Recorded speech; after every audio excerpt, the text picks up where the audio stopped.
இப்பயும் தாங்க நாங்கள் அதே ஸ்டாலின் தொகுதி தாங்க, கொளத்தூர் தாங்க. அவர் வருவார், எப்பயுமே மெயினில் வந்துட்டு மெயினில் போயிடுவார். இது வரைக்கும் சந்துங்களில் வந்து அவர் பார்த்ததே கிடையாது. எந்த சந்துலையும் மெயின் ரோட்லேயே வந்துட்டு மெயின் ரோட்லேயே போயிடுவார். அவர் வரப்போ மட்டும் எல்லாம் ரெடி பண்ணி வைப்பாங்க, அவ்வளோதான். ஷூட் பண்ணுறதுக்கு என்ன ரெடி பண்ணுவாங்களோ ரெடி பண்ணி அனுப்பிடுவாங்க. அதுக்கப்புறம் ஒரு சந்து உள்ளலாம் வந்து பார்த்ததே கிடையாது. சந்துக்குள்ளே தண்ணி நின்றுட்டு தான் இருக்குது, வீட்டுக்குள்ளே தண்ணி வந்துட்டு தான் இருக்குது, எல்லோரும் கஷ்டப்பட்டுட்டு தான் இருக்காங்க. அதனால்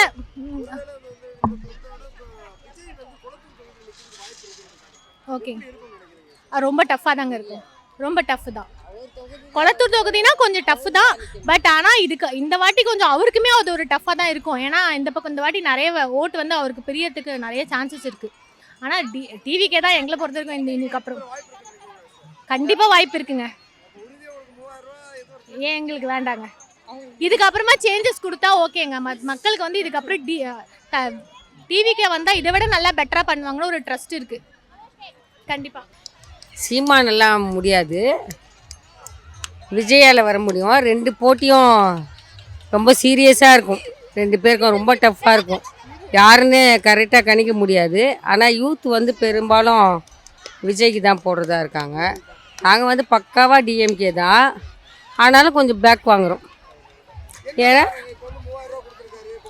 3000 ரூபாய் கொடுத்தா போதுமா? 3000 ரூபாய் முக்கியமா? ரேஷன் கொடுக்கறது நீங்கள் கையில் கொடுக்க போகிறீங்க, போன வருஷம் கொடுக்கல. அந்த ஃப்ரீ பஸ்ஸேவா எல்லா லேடிஸும் போவாங்க. எத்தனையோ பேர் காசு கொடுத்துட்டு போவோம். இப்போ நாங்கள்லாம் டெய்லி ஒர்க்கிங் போகிறோம்னா கொடுத்துட்டு தான் போவோம். ஃப்ரீ பஸ்ஸே பார்த்து நிற்க முடியாதுல்ல. ஃப்ரீ பஸ்ஸு அதெல்லாம் நல்லது, எல்லாம் நிறையா செஞ்சுருக்காருன்னு வச்சுங்களேன்.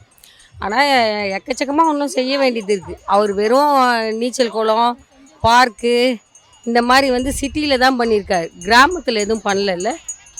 கிராமம் வந்து இப்போது சிட்டி மட்டும்தான் நீங்கள் பார்க்குறீங்க, கிராமத்தில் இன்னும் அடிப்படை வசதியே இல்லாமல் இருக்குது. ஒரு சுடுகாடுன்னு போனீங்கன்னா அங்கே ஒரு தண்ணி டேங்க் கூட இருக்காது. வெறும் அங்கே யார் தெரியுமா பிழைப்பாங்க? கவுன்சிலரு, தலைவராக நிற்கிறவங்க மட்டும்தான் பிழைக்க முடியும். அவர் வந்து சிட்டியை இப்போ மறுத்துட்டு உள்ளேயும் போய் பார்க்கணும், வில்லேஜஸ் எல்லாம்.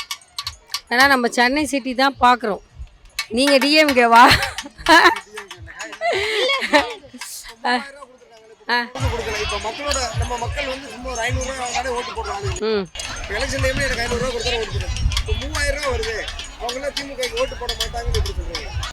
அப்படி கெஸ் பண்ண முடியாது.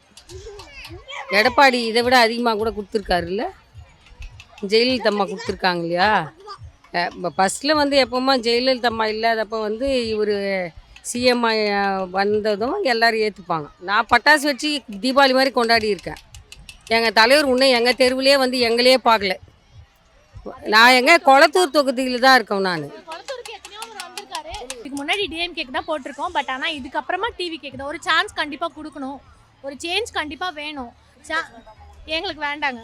ஃப்ரீ பஸ்ஸுன்னு சொல்லிட்டு 10 பஸ்ஸு வந்து ப்ரைவேட் பஸ் கொடுத்துட்டு, பே பண்ணுற பஸ் கொடுத்துட்டு 2 தான் ஃப்ரீ ஆக்கியிருக்கீங்க. அந்த 2 ஃப்ரீ பஸ்க்காக எவ்வளோ நேரம் வெயிட் பண்ணுவாங்க?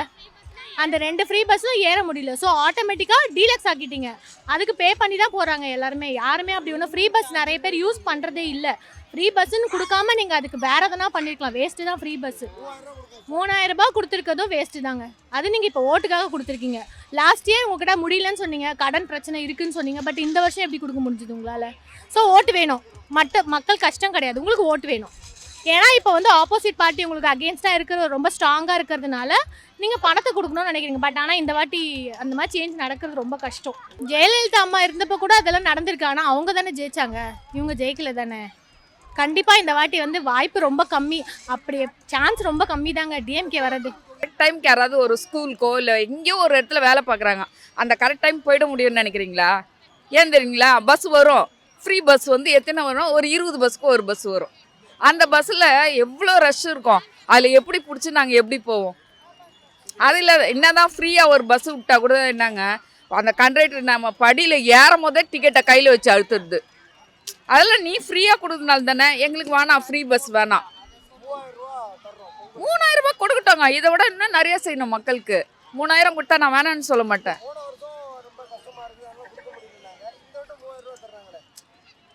அதுதான் இது அங்கே தான் டிஸ்ட் வச்சுக்கிறாங்க. இதையும் வந்து மக்கள் புரிஞ்சிக்கலன்னா அதுக்கு மேலே நம்ம ஒன்றும் பண்ண முடியாது. ஆனால் நீங்கள் இவ்வளோ பேசுகிறீங்களே 3000 ரூபாய் வாங்கிக்குவீங்களா? இல்லை ஓட்டு போடும்போது முன்ன நாள் வந்து 500 கொடுப்பாங்க, 1000 கொடுப்பாங்க, வாங்கிக்குவீங்களா? கட்டாயம் வாங்கிக்குவேன், கண்டிப்பாக வாங்குவேன். அதுக்கப்புறம் எனக்குள்ள ஒரு தாட்டு, நான் யாரை நினைக்கிறேனோ, யார் சிஎம்மாக வந்தால் யார் நமக்கு நல்லது செய்வாங்கன்னு நினைக்கிறோமோ அவங்களுக்கு தான் எங்களோட ஓட்டை போடுவோம். இவங்க ரூபா கொடுத்துட்டாங்களேன்றதுனால போட முடியாது. அதுக்காக அவங்களும் கூட இப்போ கூட ஒன்றுமே இல்லை, இன்னும் கூட ஒரு 3 மாதமா இன்னும் 4 மாதமா டைம் இருக்குது. இப்போ கூட மக்களுக்கு என்னென்ன நினைக்கிறாங்களோ செய்யலாம். டிவிக்கே தானா இதோட இந்த ஜென்ரேஷனுக்கு அவர் வந்தால் நல்லா இருக்கும்னு தோணும்.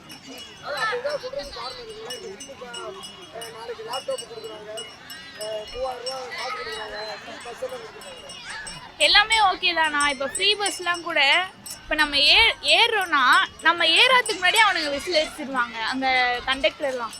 நம்மளுக்கு அது யூஸ் தான், பட் ஆனால் வந்து ஃபுல்ஃபில்லாக யூஸ் ஆகலை. அது வந்து நம்மளுக்கு இந்த ஜென்ரேஷன் உள்ள பீப்புள் நிறைய வந்து இப்போ 90% அடல்ட்ஸ் தான், எல்லாமே டீனேஜ் பசங்க தான், அவங்க தான் போட போகிறாங்க. நிறைய 90% அவங்க தான் ஓட்டு இப்போ விழப்போகுது. அப்போ வந்து 100% சக்ஸஸ்ஃபுல்லாக தான் முடியும்.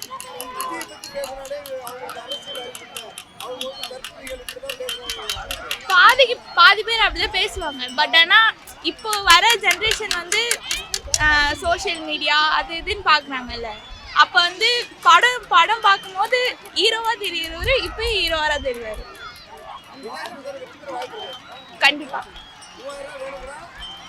இல்லை, அது வாங்கிக்குவோம். அது வந்து வீட்டில் அவங்களுக்கு ஓட்டா இல்லை.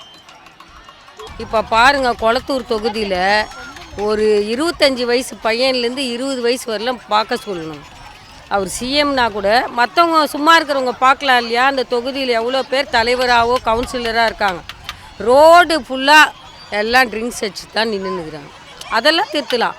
அப்புறம் ஊரில் நான் வந்து வேலூர்லேருந்து வந்திருக்கேன். இங்கே தான் எனது சொந்த இடம். நாங்கள் இப்போ ஒரு வீடு கட்டுறோம்னா, இப்போ வீடு கட்டுறவங்க வந்து எல்லாரும் பணம் வச்சுன்னு இருக்க மாட்டாங்க.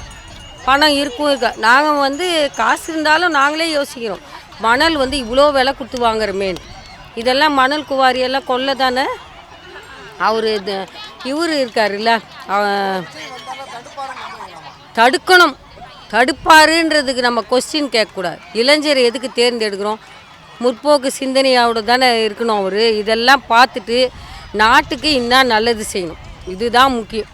அவர் சொல்கிறாரு ஏற்கனவே, நான் படத்துலேயே நிறையா ஃபீல்டில் சம்பாரிச்சிட்டேன், நான் வந்து மக்களோட நலன் தான் பார்க்குறேன்றாருல, அதுதான் அங்கே முக்கியம்.